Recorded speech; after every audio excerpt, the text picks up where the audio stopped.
Guys, I think it's time to talk about something that I have not yet brought up on my show, and that is Palm Pistol Ricky. Nikki in the building, baby. Nikki in the building, baby. In Cahoots podcast. Yeah.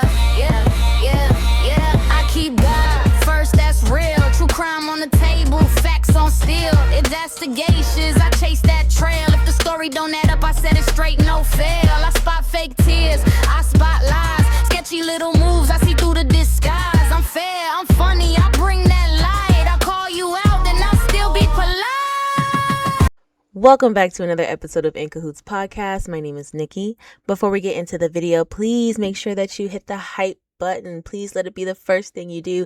Then hit that like and subscribe button if you're not subscribed already. To all the new subscribers, hello, I see you. I'm so glad to have you here. Thank you for joining the channel. Also, don't forget to share the video, turn on your post notifications so that you know every time there's a new video. And if you want to become a member, you can go ahead and click that join button, and that helps to support the channel. Okay, so I have seen your comments about Palm Pistol Ricky. And of course, I have seen the videos all over X. Could Rick Cutler have pew-pewed Charlie Kirk using a palm pistol? This one is still really hard for me to put my head around, except for one thing that I've always noticed, and I will bring that up once we take a look at this video. All right, so this video comes from Val on X. He is dead set on the fact that Rick Cutler is the assassin. Take a look at this man right here, folks. This is Charlie Kirk's security guy.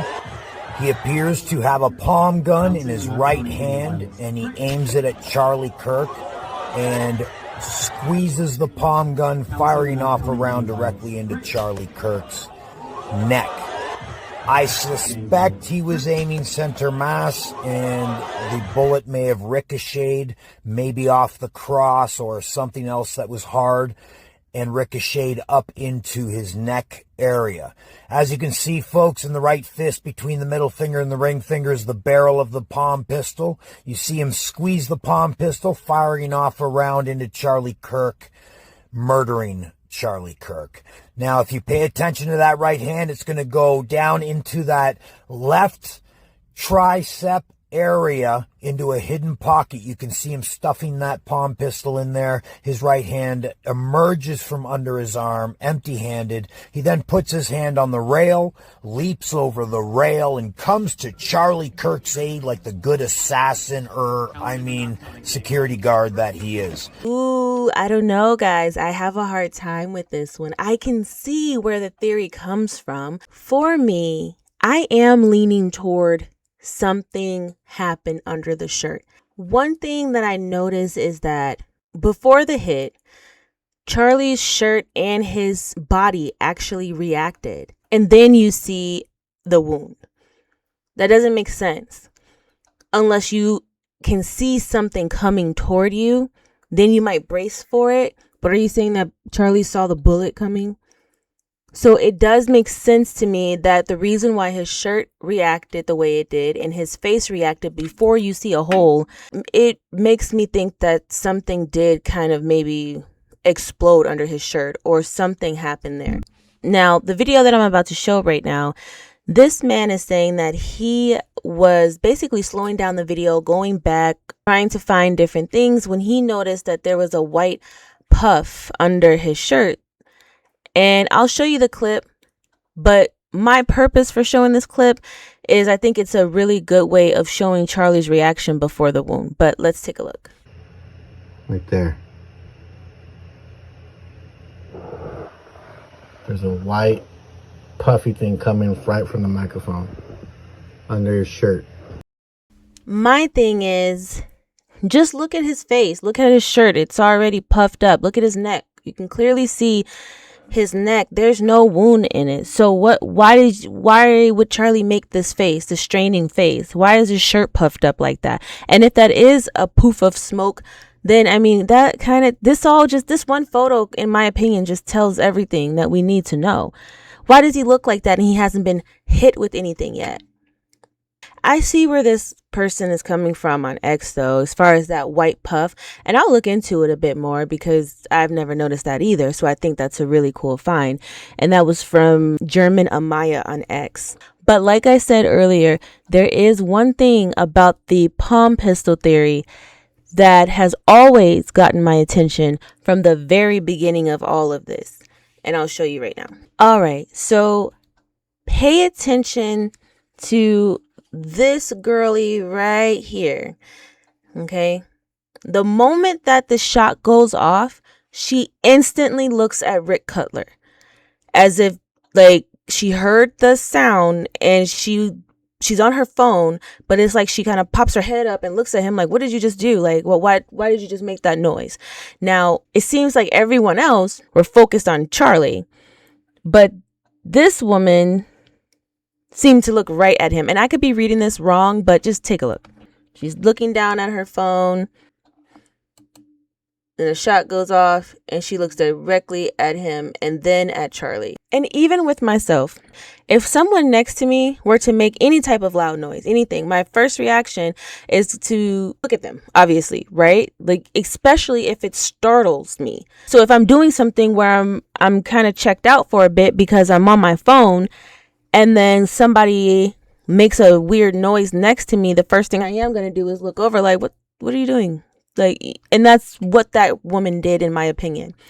But hey, it could be a weird angle and maybe she was not looking at him at all. So that's my thoughts on the palm pistol. It's not quite there for me, but I do see your comments, which is why I'm covering it, because I said that I would. Moving on. You know, I'm starting to think it's just something about Andrews and Blakes. The Andrews and the Blakes of this whole Charlie Kirk situation, they have just been acting up. They need to sit down.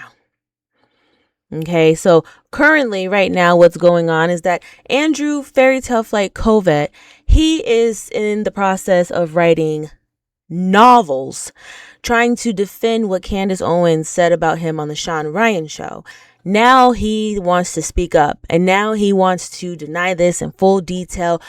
Okay, so where was all this energy when we were asking you any other question? So Andrew Kolvet took to Twitter in one of the many posts that he has posted. This is the one where he decides to deny what Candace Owens said on the Shawn Ryan show. I'll go ahead and read this to you. Andrew says, quite literally, all of this is BS. I almost said it. I'm tired today, guys. Let's address one claim at a time. Netanyahu did not offer TPUSA millions. It's literally just an internet rumor popularized by crank Max Blumenthal. Even if Netanyahu had offered, Charlie would not and could not have accepted because TPUSA cannot accept foreign money. Even if Netanyahu had done so, which again, he did not, and CK could accept, he could not, and had CK asked my opinion, he did not, I would have told him to turn it down. I'm going to pause there. CK, you have, okay, hold on. You know what I got to do. I got to make myself big. 1 second. This could just be me. Maybe this is just me. But it's rubbing me the wrong way how Andrew referred to Charlie Kirk as CK. If you have the finger strength to type out Max Blumenthal, you could write out Charlie Kirk. Now, yes, we do that in like comment sections and things like that. I give us a pass when we're putting CK, EK, AK, because when you're super chatting or writing comments, you may not be able to write that much, so you're trying to save room. But in his case, why would you put CK? That's odd to me. Like I said, it could be me. It could just be me. But if you have the finger straight to write out Netanyahu, Max Blumenthal, you could have wrote Charlie Kirk. It just rubbed me the wrong way. I didn't like it. Back to the stupid post. The stupid fingers wrote the stupid post. And I got to go back and finish reading his stupid finger post. All of them. Andrew Fairy Tale Flight Kolvet, Blake the Egg Neff, Gary Little Timmy, all of them. I promise you, they make my big toe itch. They irritate me. Where was I? Stupid post. Let me see. I did not lose millions when CK turned down said money that was never offered and he couldn't accept, because on top of everything, I don't make any money off donations. I have exactly zero to do with fundraising. In fact, it was one of my stipulations I made to Charlie years ago when we started working together. Nothing against it. It's just not my thing. I never told Candace any of this because it didn't happen. I never told any family members any of this either because, again, it never happened. If our greatest ally offered us money, prove it. Show the proof. You won't be able to because it's a lie and always has been. Shut up, Andrew. I'm not putting anything past anybody. I'm not saying what the next person won't do or what the next person will do or whatever the case may be. All right. I just sit back, I listen, and I just talk about what interests me. In my opinion, I do not believe that, or I do not think that Candace Owens is going to just put out this type of information without at least having something to back her up. What that might be, I don't know. In my opinion, it does not seem like Candace Owens would drop these detrimental bombs of information and it's just all BS. She basically just got it out of thin air. Again, I don't put anything past anyone, but she's not giving me that vibe. However, TPUSA and friends, Erika Kirk and friends, all they do is lie. Stories do not match. I mean, if someone were to say, well, prove that she lied, prove that their stories are not matching, we could sit here for hours and play each and every clip of the stories changing, the lies being told. It's a lot. So if you're caught up in all these lies, Andrew Fairytale Flight Kolvet, what makes you think that putting I never in all caps is going to make anybody really believe that that whole story that Candace told us was garbage? I hope for the day when Candace Owens just decides to just regurgitate all the proof, the facts, the information, I don't care, photos, Fort Huachuca, whatever. I'm tired. Fort Huachuca. I'm keeping that in the video too. I cannot wait for the day that she just drops everything just right on their head. Because then what? Like, I'm literally on the edge of my seat just waiting for the day. Moving on. Okay, so I was just scrolling on X, just scrolling. And I happened to see Gary Little Timmy Melton post this old clip of Candace. One moment. I have a lot of new subscribers. So if you're wondering why I call him Gary Little Timmy Melton, it's because some of the things that Gary says or even things that he does just doesn't make sense to me. So therefore, I feel as though he makes me want to do second grade math problems.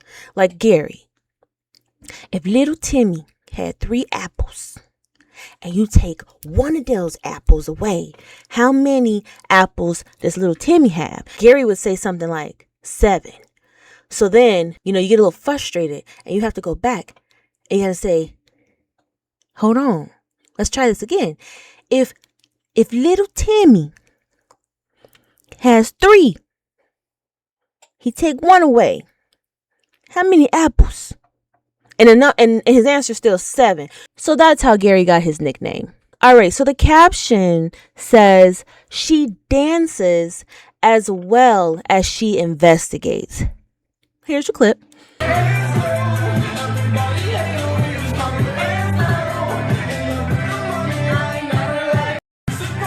You had one job, Gary. You had one job. All you had to do was make a good joke, like a funny. But that wasn't funny. That was actually a really bad one. You should have tried again. But anyway, see, little Timmy, try again. Keep trying, little Timmy. Keep trying. You're gonna count those apples one day, Gary. Yes, you are. But I didn't really see What was so bad about that video? She doesn't look terrible. This is old, obviously. You know, she was a lot younger. Okay. But if Gary wants to play that little game, you know, God is still working on me. I'm petty. We can always bring this one up. Because, you know, Erika Kirk, I did not know that she was a rapper. That is what, you don't know what I'm talking about? Hang on, I got you. Lyrics for Theraflu explain, I admit I fell in love with Kim around the same time she fell in love with him. Yeah. Bars for days, Erika. I mean, if you're going to bring up old videos of Candace Owens, you have to be fair. Okay? Okay, I'm done. Let me stop before I get like a copyright strike or something. This video was just meant to be a quick little 1-2-1-2. But guys, please help me out and hype the video for me. If you are not subscribed, please go ahead and subscribe to the channel. Please don't forget to hit the like button, the comment button, share, turn on your post notifications. If you want to support the channel, you can click the join button to become a member. You can always donate to my Cash App and Venmo. It's right there on your screen. Every little bit helps as I do this full time. Every little bit is appreciated. I do appreciate all of you guys. Also, don't forget, anyone that sends any type of thanks in the comments, if you click the thanks button and donate to the channel, or, you know, you send a super chat in the comment section, I thank you all in audio messages. So you will get a personal audio message from me if you do decide to donate that way. Alrighty, guys. Until next time, my name is Nikki. This has been In Cahoots Podcast, and I will see you in the next video. Bye.